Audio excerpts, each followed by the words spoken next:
오늘 함께 나눌 하나님의 말씀은요, 로마서 2장 3절부터 5절까지 말씀입니다.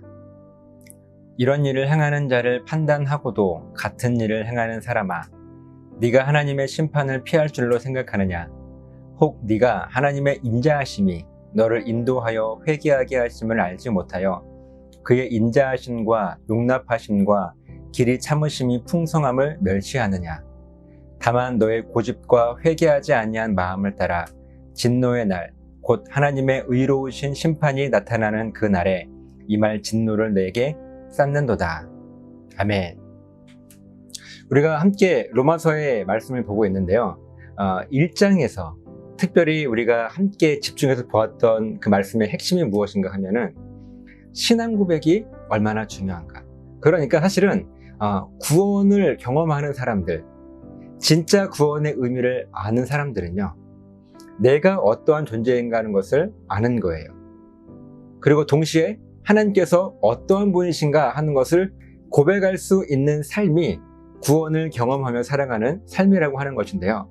왜 그런가 하니까요, 이 구원이라고 하는 것은 우리가 무엇을 했기 때문에 구원 얻는 것이 아니라 아무것도 할 수 없는 우리들의 모습인데, 그것을 우리는 죽음이라고 말하죠. 그렇게 죽어있는 우리를 다시 살려주신 분이 하나님이십니다 라고 고백하는 것이 신앙 고백이고, 그것을 믿는 것이 믿음이고, 그리고 이것을 고백하는 것이 구원의 확신인 것입니다. 그리고 내 삶 속에 죽음의 모든 영역들이 하나님의 은혜로 다시 살아나게 되었습니다. 다시 회복되어지게 되었습니다. 그것이 육체 질병이든 우리 마음의 시험이든, 그리고 어떤 일들이 잘 안 되고 있는 그런 모습이든지, 아무튼 우리 삶 속에 있는 죽음이라고 말할 수 있는 그 모든 부분들이 하나님의 은혜로 다시 살아나게 된 부활이죠. 그 부활을 나는 경험하게 될 것입니다. 나는 그 고백을 할 수 있을 때 진정한 부활을 경험한다는 거예요. 그렇기 때문에 나는 영적으로 죽어 있었지만 그런 죽은 나를 아무런 조건 없이 그저 하나님의 은혜와 택하심으로 다시 살려주신 그 은혜를 내가 누리며 살아갑니다. 라는 그 고백, 그 고백이 바로 신앙 고백이라고 하는 것입니다. 그러면서 오늘 본문의 말씀도요, 이런 일을 행하는 자를 판단하고도 그렇게 시작을 하고 있는데, 바로 앞에 로마서 2장 1절 2절에 남을 판단하는 사람이 나와요. 그러니까요, 남을 판단한다 라고 하는 것은 누군가의 죄를 지적하는 것입니다.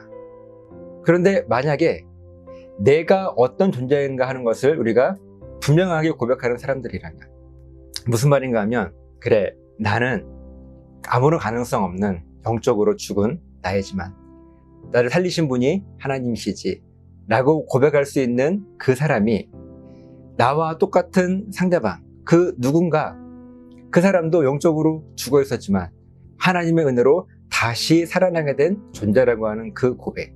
그러니까 내가 누구인지 아는 사람들은요, 그 사람의 죄를 지적할 수 없다, 정죄할 수 없다는 이야기입니다.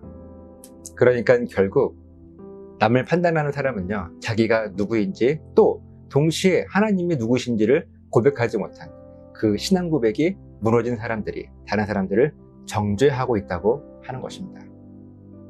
그래서 겸손은요, 내가 누구인지를 아는 거예요. 그러니까 다른 사람의 죄를 쉽게 지적하지 못하고 쉽게 정죄하지 못합니다. 왜냐하면요, 내가 누군지를 아는 거예요. 나도 똑같은 죄인인 것을, 그래서 영적으로 죽은 존재라고 하는 것을 아는 것입니다. 한번 오늘 본문의 말씀을 함께 보면서 같이 말씀을 나누도록 하겠습니다. 자, 여기 보니까요, 이런 일을 행하는 자라고 했어요. 이런 일을 행하는 자는 어떤 사람들이냐면 남을 판단하는 사람이에요. 그러니까 자기가 누구인지 모르는 이 신앙 고백이 무너진 사람들을 이야기하는 겁니다. 그러니까 야, 너는 남을 판단하고 너의 신앙 고백은 무너졌어 라고 그 사람을 판단하고도 같은 일을 행하는 사람아 그랬어요. 그러니까 이 말씀이 더 무서운 말씀인데요, 보세요. 이미 알고 있는 거예요. 남을 판단하는 것이 네 자신이 누구인지 모르고 하나님이 누구신지 고백하지 못하는 그것을 이미 알고 있는 사람입니다. 그래서 그렇게 아무것도 모르고 남을 판단하는 그 사람을 판단하고도 똑같이 너도 같은 일을 행하는 사람아 라고 지금 성경은 말씀하고 있는 거예요. 차라리 모르면 다시 돌이키고 깨닫고 회개할 수 있을 텐데 다 알고 있음에도 불구하고 동일하게 너도 남을 정죄하고 네가 누구인지 고백하지 못하고 머리로만 알고 있는 사람아, 지금 그 이야기입니다. 그리고 그 사람들에게 하나님의 심판을 피할 줄로 생각하느냐, 하나님의 이 심판을 피할 수 없다라고 하는 말씀입니다. 그러면서 이어지는 말씀은 혹시 네가 하나님의 인자하심이 너를 인도하여 회개하게 하심을 알지 못하여. 자, 보세요. 지금 이 말씀 속에 네가 알지 못하여, 결국은 그의 인자하심과 용납하심과 길이 참으심이 풍성함을 멸시하느냐 그랬어요. 그러니까 네가 뭘 알지 못하고 있다는데 그것이 무엇인가 하면 바로 이 위에 있는 내용들입니다. 그렇게 남을 판단하는 사람을 판단하고도 똑같이 남을 판단하는, 그러니까 결국은 자기가 누구인지 모르는 이 신앙 고백이 완전히 무너진 그 사람들은 네가 알지 못하는 것이 있다는 거예요. 그 알지 못하는 것이 무엇인가 하면 하나님의 인자하심과 너를 인도하여 회개하게 하심, 이것을 알지 못한다라고 이야기하는데, 자 보세요. 하나님의 인자하심과 그리고 너를 인도하여 회개하게 하심이라고 하는 말씀은 무슨 말씀인가 하면 다시 살리신 하나님이 너의 마음속에 지금 말씀하고 있다는 거예요. 돌이켜라. 지금 너의 행위가 잘못되었다. 너의 신앙 고백이 무너져 있어. 그러니까 돌이켜. 그리고 내가 너를 도울게 라고 하는 것이 하나님의 인자하심입니다. 그렇게 우리를 인도해서 회개하게 하심을 알지 못하여, 그러니까 끊임없이 하나님은 우리를 다시 살리시겠다고 그리고 돌이키라고 말씀하고 계심에도 불구하고 그것을 알지 못하여, 그래서 어떤 일들이 벌어져요? 하나님의 인자하심과 용납하심과 길이 참으심이 풍성함을 결국 멸시하고 있는 거예요. 무서운 말씀 아닙니까? 우리가 신앙생활을 하며 살아가다 보면요, 하나님께서 우리들의 마음속에 참 많은 인도하심이 있습니다. 끊임없이 우리를 붙잡고 계세요. 포기하지 않으십니다. 그리고 하나님의 말씀인 성경을 통해서든지 누군가의 입술을 통해서든지 아니면 하나님께서 직접 우리들 마음속에 주시는 음성이든지 하나님은 여러 가지 모습으로 하나님의 인자하심과 우리를 인도하여서 회개에 이르도록 하시는 하나님의 이끄심이 분명히 있습니다. 그런데 우리가 알지 못하는 거예요. 그래서 결국은 하나님을 멸시하는데 하나님의 인자하심과 용납하심과 길이 참으심이 풍성함을 우리가 멸시하고 있는 겁니다. 왜 그렇게 멸시하고 있는지 아십니까? 그 말씀이 바로 5절의 말씀입니다. 5절에 보니까요, 다만 네가 그렇게 하나님의 인도하심, 그러니까 끊임없이 우리들에게 말씀하시는 이 하나님의 음성을 알지 못하여서 결국 하나님의 인자하심, 용납하심, 길을 참으심의 풍성함을 멸시하는 그 이유가 무엇인가 하면 다만 네 고집과 회개하지 아니하는 마음, 결국은 우리들의 고집과 회개하지 아니하는 마음을 따라서 진노의 날, 곧 하나님의 의로우신 심판이 나타나는 그날에 임할 진노를 너에게 쌓는도다.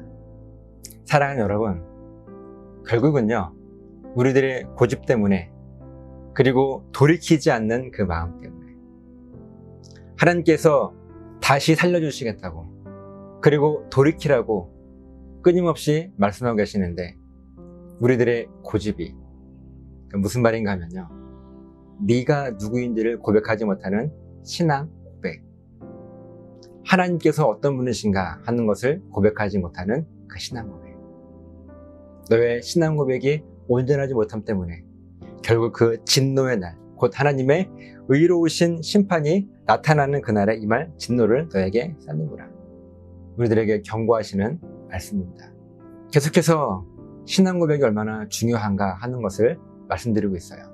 성경은 로마서뿐만 아니라 성경 전체에 걸쳐서 내가 누구인가 하는 것을 아는 것, 그리고 동시에 하나님이 어떤 분이신가 하는 것을 알고 고백하는 것, 이것이 얼마나 중요한가 하는 것을 끊임없이 말씀하고 계십니다. 오늘 저와 여러분들이 이 신앙 고백을 점검했으면 좋겠어요. 그리고 하나님께서 우리들에게 혹시 내가 알지 못하고 하나님의 인자하심과 우리를 돌이키라고 인도하는 그 회개의 부르심을 우리가 모르는 상태로 살아가고 있다면 결국 하나님을 멸시하는 것밖에 되지 않습니다. 하나님을 멸시한다라고 하는 것이요, 그저 내가 하나님을 향하여서 원망하고 불평하고 나쁜 말을 막 한다고 하나님을 멸시하는 것이 아닙니다. 하나님의 인도하심에 우리가 응답하지 못하는 것도 하나님을 멸시하는 거라고 성경 분명하게 말씀하고 있습니다. 그래서 우리는 끊임없이 내가 얼마나 부족한, 또 영적으로 죽어있는 그런 존재였는가, 그래서 하나님께서 나를 다시 살려주셨기 때문에 지금 이렇게 구원받은 삶을 살아가고 있는 것이 아닌가 하는 그 감사의 고백이 우리 삶 가운데 있을 때 내가 누구인지 아는 자가 감히 누군가를 판단할 수가 있겠습니까? 그런 겸손함을 가지고 우리를 향하여서 끊임없이 말씀하신 하나님의 음성을 들을 수 있어서 적어도 우리가 무의식 가운데라도 하나님을 멸시하지 않는 그런 삶이 저 여러분들에게 있으시기를 예수님의 이름으로 부탁을 드립니다. 기도하시겠습니다. 하나님, 짧은 말씀이지만 내가 하나님을 멸시한다라고 하는 것이 하나님을 향하여서 원망하고 불평하는 것만이 멸시하는 것이 아니라 나에게 끊임없이 요구하신 하나님의 그 부르심, 회개하라고, 돌이키라고, 내가 다시 살려주겠노라고 말씀하시는 그 음성을 우리가 알지 못하는 것조차 하나님을 멸시하는 것이라고 하는 것을 성경을 통해서 깨닫게 됩니다. 우리가 영적으로 민감하게 하나님의 음성을 듣게 하시고 그 음성에 귀를 기울임을 통하여서 오직 하나님만 높일 수 있는 복된 삶을 살아갈 수 있도록 도와주셔서 감사드리며 축복하며 예수님의 이름으로 기도드리옵나이다. 아멘.